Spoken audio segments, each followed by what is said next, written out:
Bonsoir mes amis, dans la vidéo numéro 129 sur cette chaîne, nous avions parcouru ensemble le grand voyage de la conscience vers la vérité absolue tel que Hegel le raconte dans la phénoménologie de l'esprit. Puis dans la vidéo numéro 130, nous nous étions concentrés sur les concepts d'absolu, d'esprit et de conscience. Pour bien suivre le développement de la conscience dans la phénoménologie de l'esprit, il est aussi indispensable de bien distinguer deux étapes majeures du voyage de la conscience qui sont souvent confondues. L'étape de la force et de l'entendement et celle de la raison. Ces deux étapes correspondent respectivement à la troisième et à la cinquième phase du voyage de la conscience vers la vérité absolue. Si elles sont souvent confondues et parfois mal comprises, c'est parce que dans les deux cas, la pensée de la conscience est en action, mais à des moments différents de son développement. La vidéo de ce soir a donc pour objectif principal de bien distinguer ces deux étapes qui peuvent sembler proches, mais qui sont pourtant fondamentalement différentes.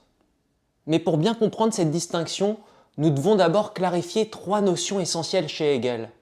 La pensée, qui est le mouvement même dans lequel évolue la conscience, l'entendement, qui analyse et sépare les phénomènes pour en tirer des lois générales, la raison, qui dépasse l'entendement en intégrant les contradictions et en comprenant le réel comme un tout cohérent.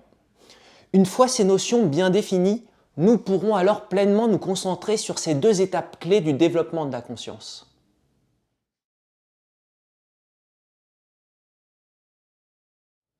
Avant d'entrer dans le détail des étapes du voyage de la conscience, commençons par clarifier ce que signifie la pensée chez Hegel. Chez lui, la pensée n'est pas une simple réflexion subjective. Ce n'est pas juste l'activité d'un individu qui analyse le monde et son propre monde. La pensée est avant tout un mouvement dialectique, une dynamique qui se réalise en intégrant et en dépassant les contradictions. Penser, ce n'est pas se contenter de classer les choses dans des catégories fixes, c'est aussi saisir leur transformation constante.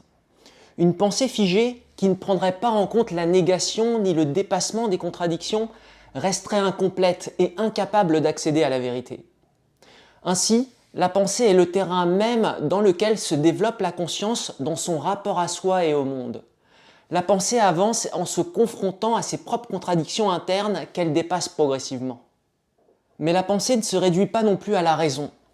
La pensée est, au sens large, l'activité même de la conscience, qui conceptualise, qui analyse et organise ses expériences.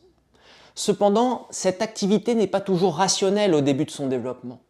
Quand elle n'a pas encore évolué, la pensée peut être influencée par les émotions qui altèrent notre perception du réel, par les croyances inconscientes qui orientent notre façon de penser sans que nous en ayons pleinement conscience, par les habitudes qui rigidifient notre manière de raisonner et qui limitent notre ouverture aux contradictions, par les perceptions immédiates qui nous donnent des impressions brutes du monde, sans qu'elles soient encore soumises à un questionnement critique.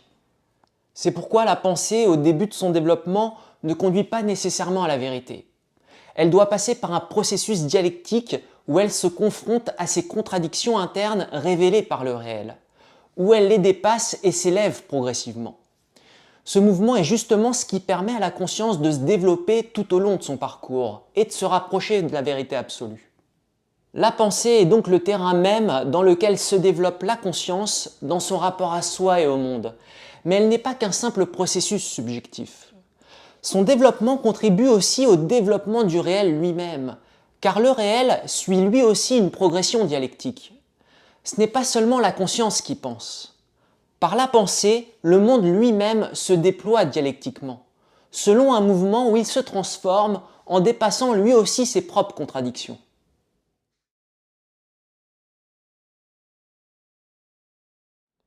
L'entendement est un moment de l'évolution de la conscience qui analyse et classe les phénomènes. L'entendement cherche à comprendre le réel, en isolant chaque phénomène, en formulant une loi spécifique pour chacun, donc en les séparant, mais en tentant tout de même de les relier par de simples relations causales, du genre un phénomène est une cause et un autre phénomène est son effet. En plus de fragmenter les phénomènes observés, l'entendement rencontre deux autres problèmes majeurs. La conscience ne perçoit jamais directement ces lois, elle ne voit que leurs effets. Elle postule l'existence d'un principe explicatif sous-jacent, par exemple une loi naturelle, mais ce principe n'apparaît jamais en lui-même. La conscience finit aussi par réaliser que ces lois sont des constructions de son propre esprit et non des faits du monde extérieur indépendants de son activité de pensée. Prenons un exemple concret, celui de la pomme qui mûrit. L'entendement cherche à comprendre ce phénomène en le découpant en plusieurs processus distincts, chacun étant expliqué par une loi spécifique. Il formule une première loi pour expliquer comment la pomme change de couleur, il établit une seconde loi pour expliquer comment la pomme change de goût, il élabore une troisième loi pour expliquer comment la texture de la pomme évolue, il définit une quatrième loi pour comprendre comment la pomme se détache de l'arbre. Chacune de ces lois semble offrir une explication rigoureuse du phénomène observé. Mais il y a un problème. Ces phénomènes sont en réalité liés, ils participent d'un même processus de maturation. Or, l'entendement les traite comme s'ils étaient indépendants les uns des autres. Autrement dit, l'entendement fragmente le réel en phénomènes séparés et tente de les expliquer individuellement, juste par de simples relations de cause à effet, sans les relier dialectiquement dans un tout cohérent. C'est ici que surgit une contradiction interne. La conscience postule une série de lois distinctes pour rendre compte du changement de la pomme. Mais elle finit par se rendre compte que ces lois n'existent pas en elles-mêmes. Elles ne sont que des outils conceptuels forgés par l'entendement. Et surtout, ces lois ne rendent pas compte de l'unité du processus. Elles analysent les effets de la maturation, mais elles ne saisissent pas la maturation comme un tout vivant et organique. Cette contradiction interne pousse la conscience à dépasser l'entendement. Elle commence à remettre en question l'idée même que les phénomènes puissent être compris séparément. Plus tard dans son parcours, elle cherchera une compréhension plus profonde et plus englobante du réel, où ces phénomènes ne seront plus simplement juxtaposés, mais compris comme les moments d'un même processus dialectique.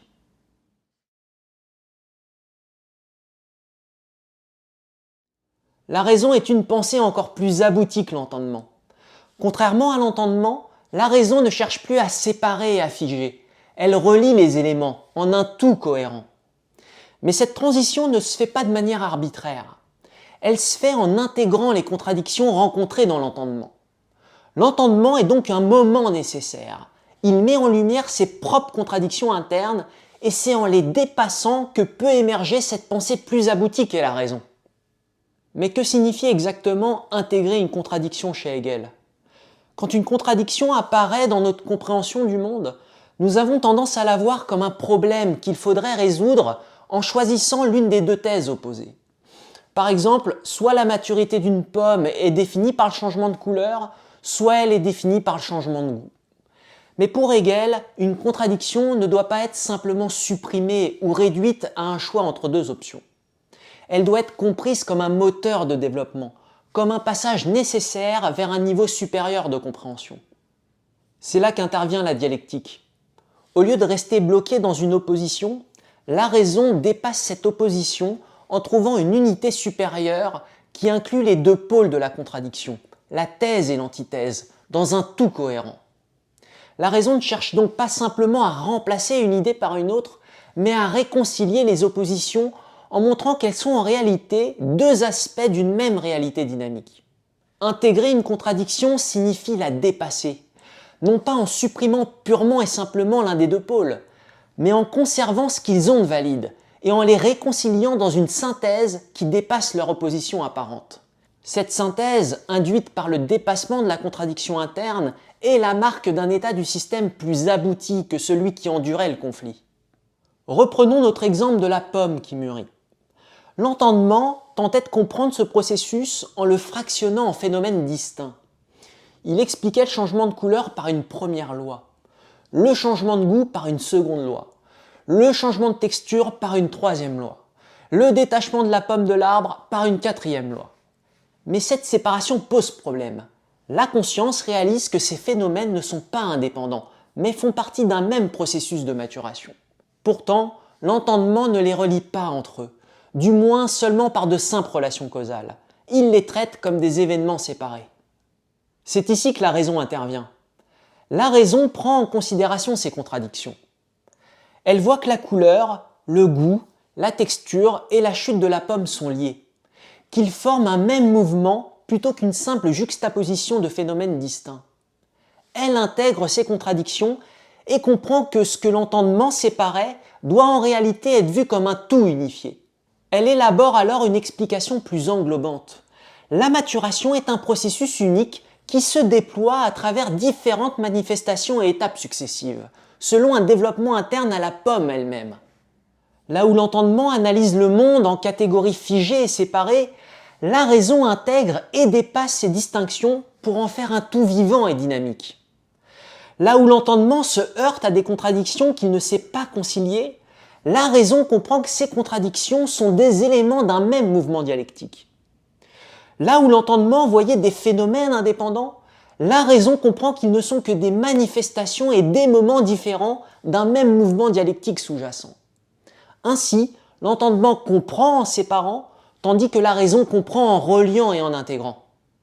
La raison est donc une forme plus aboutie de la pensée dans son développement. Elle cherche à structurer le monde selon des principes logiques et universels, et à établir des lois et des systèmes cohérents. Mais cette nouvelle forme plus aboutie que constitue la raison ne marque pas une fin. L'activité de la pensée de la conscience continuera d'évoluer, en intégrant de nouvelles contradictions qu'elle rencontrera à l'avenir.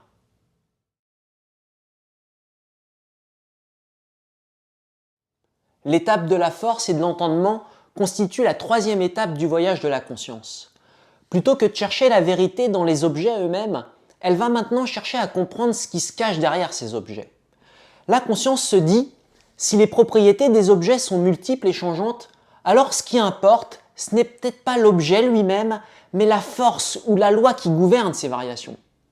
Dans cette étape, dotée de sa capacité de pensée améliorée qu'est l'entendement, la conscience espère découvrir les principes rationnels qui structurent le réel.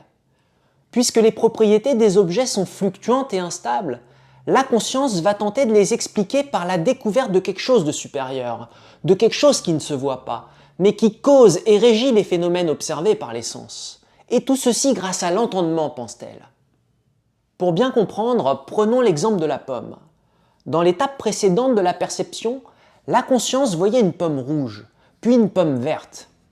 Maintenant, elle se dit, ce n'est pas la couleur qui définit réellement la pomme, car elle change. Ce qui définit la pomme, c'est une force ou une loi rationnelle cachée, un principe qui explique sa croissance et que je vais découvrir grâce à l'entendement. Une autre loi explique sa maturité, une autre loi explique son changement de couleur, une autre loi explique son changement de texture, etc. À cette étape, la conscience applique donc la méthode de l'entendement. Elle établit des lois pour chaque phénomène observé, elle analyse chaque transformation séparément, comme si elles étaient indépendantes. En fait, la conscience n'est pas encore capable de relier ces phénomènes entre eux. Et donc, elle ne peut pas encore atteindre l'unité du processus. Comprenez bien, l'entendement fragmente le réel pour l'expliquer, mais en procédant de cette manière, l'entendement manque le véritable mouvement par lequel le réel se réalise. À cette étape, la conscience n'a donc pas encore accès à un tout cohérent. Elle analyse chaque phénomène séparément, comme si chacun obéissait à une loi distincte. Autre chose, Hegel va montrer que cette nouvelle approche contient une contradiction majeure. Pourquoi ? Parce que la conscience croit avoir trouvé, via l'entendement, un principe fixe et stable, les forces ou lois cachées. Mais finalement, elle réalise qu'elle ne peut toujours pas saisir directement ces forces. Elle qui pensait les découvrir grâce à l'entendement, elle ne perçoit en réalité que leurs effets, jamais les forces ou les lois elles-mêmes. Reprenons l'exemple de la pomme. La conscience pensait que ce n'est pas la couleur qui définit la pomme, mais la force ou la loi qui la fait mûrir. Ok. Mais après avoir étudié le phénomène par l'entendement, est-ce qu'elle peut voir directement cette force ou cette loi ? Non. Elle ne perçoit que les transformations de la pomme, rouge, verte, jaune, mais jamais la force ou la loi elle-même. Et donc, la conscience réalise que les lois qu'elle a établies séparément ne sont que des constructions intellectuelles. Elles ne sont que des modèles, d'autant plus qu'ils ne suffisent pas à expliquer le réel. Donc s'il y a une chose à retenir de cette troisième étape de la conscience, c'est bien celle-ci. L'entendement pense découvrir des lois objectives, mais il se heurte à leur inaccessibilité, jusqu'à finir par comprendre qu'il ne fait que les construire.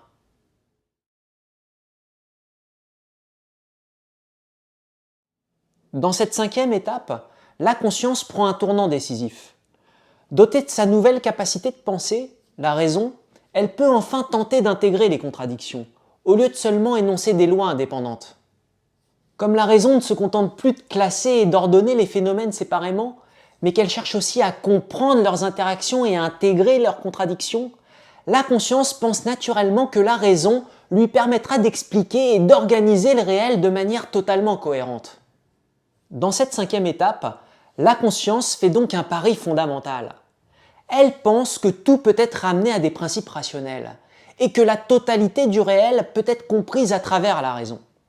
Exemple concret, les lois scientifiques peuvent expliquer la nature. Les principes éthiques peuvent organiser la société de manière juste. La pensée rationnelle peut nous permettre de distinguer le vrai du faux, le bien du mal, etc. La raison devient alors le cadre à partir duquel la conscience cherche à rendre cohérente la totalité du réel. Mais Hegel montre que la raison va se heurter, elle aussi, à ses propres limites. Premier problème, la raison cherche des principes absolus, mais le réel est mouvant, en perpétuelle évolution. Deuxième problème, la raison veut ordonner le monde rationnellement, mais le réel est pétri de contradictions. Troisième problème, la raison veut imposer un ordre logique au réel, mais le réel ne s'y laisse pas enfermer. Pourquoi ces limites constituent un tournant pour la conscience? Première prise de conscience. La conscience voulait atteindre un savoir absolu, rationnel et figé. Mais elle découvre que la connaissance elle-même est un processus en mouvement. Deuxième prise de conscience. Si la connaissance est un mouvement, c'est parce que le réel lui-même est en perpétuelle évolution. Il ne peut pas être réduit à une structure figée. Quelles conséquences en tire la conscience? Elle commence à comprendre que pour accéder à la vérité, elle va devoir s'ouvrir à une compréhension plus large du réel.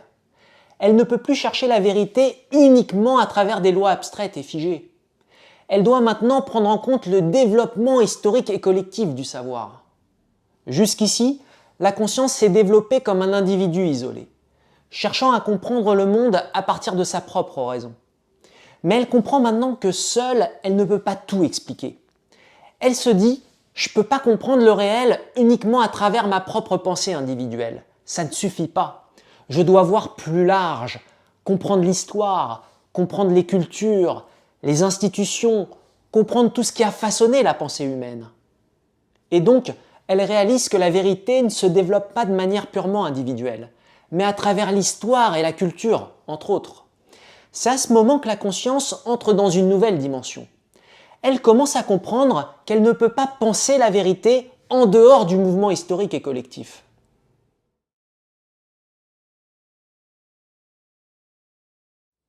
Pour résumer et pour conclure cette vidéo, l'entendement cherche à expliquer séparément chaque phénomène observé par des lois rationnelles, mais il se rend compte que ces lois sont des constructions de l'esprit. La raison dépasse cette vision et comprend le réel comme un processus en mouvement. L'entendement comprend en séparant, la raison comprend en reliant et en intégrant. J'espère vraiment que cette vidéo vous aidera à mieux comprendre Hegel et la phénoménologie de l'esprit. J'espère que cette vidéo vous aidera aussi à mieux saisir les notions essentielles de pensée, d'entendement et de raison pour bien distinguer l'étape de la force et de l'entendement et celle de la raison dans le parcours passionnant de la conscience vers la vérité absolue. Si vous avez des questions ou des réflexions à partager, laissez-moi un commentaire, je vous répondrai au plus vite. Je vous dis à très bientôt sur la chaîne dans une nouvelle vidéo.